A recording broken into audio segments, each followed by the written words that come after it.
MP की महिलाओं को मोदी की गारंटी, गांव की 15 लाख माताएं बहनें बनेंगी लखपति। कौशल प्रशिक्षण से होगी महिलाओं की उन्नति। कमल का बटन दबाएं, भाजपा को जिताएं।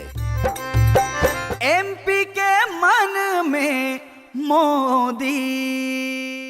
नन्हा मुन्ना राही हूँ, देश का सिपाही हूँ, बोलो मेरे संग जय हिंद। सचमुच बच्चे ही देश का भविष्य होते हैं।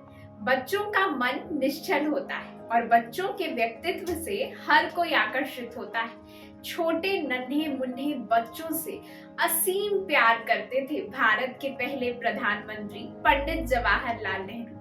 ये बात तो सभी को पता है कि 14 नवंबर को बाल दिवस मनाया जाता है, पर आजाद भारत से पहले ये दिन 20 नवंबर को मनाया जाता था। लेकिन 27 मई 1964 में पंडित जवाहरलाल नेहरू के निधन के बाद उनके जन्म दिवस यानी 14 नवंबर को भारत में बाल दिवस के रूप में मनाया जाने लगा।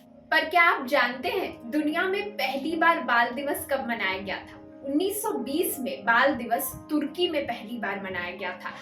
पंडित नेहरू के कोट में हमेशा एक गुलाब का फूल दिखाई देता था।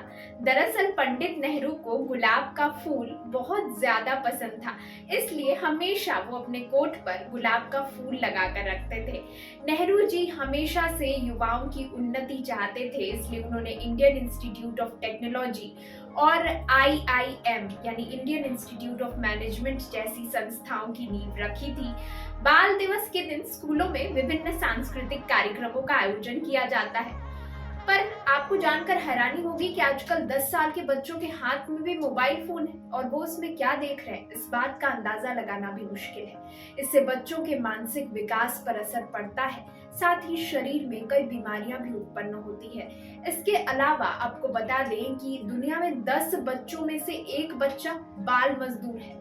बंधुआ मजदूरी, ईंट के भट्टों पर काम करना, चाय बेचना, खेतों में काम करना, ऐसे कई कार्य बच्चों का जीवन नष्ट कर रहे हैं। नोबेल पीस प्राइज से सम्मानित कैलाश सत्यार्थी ने बचपन बचाओ आंदोलन के माध्यम से 86,000 बच्चों को बाल मजदूरी के जंगल से आजाद किया था। बाल अधिकारों पर संयुक्त राष्ट्र अधिवेशन का एक प्रमुख संदेश है कि बच्चों के पास उन्हें प्रभावित करने वाले मामलों पर अपने विचार रखने और उन्हें सुने जाने का अधिकार है। बच्चे देश का भविष्य हैं और देश की नींव हैं और इन्हें सही मार्ग पर लाना हम सभी की जिम्मेदारी है। तो चलिए इस बाल दिवस पर हम संकल्प लेते हैं कि बच्चों को सही मार्ग दिखाएंगे और उन्हें हर बुराई से बचाएंगे और यही सच्ची बाल दिवस होगी। आप सभी को बाल दिवस की ढेर सारी शुभकामनाएं।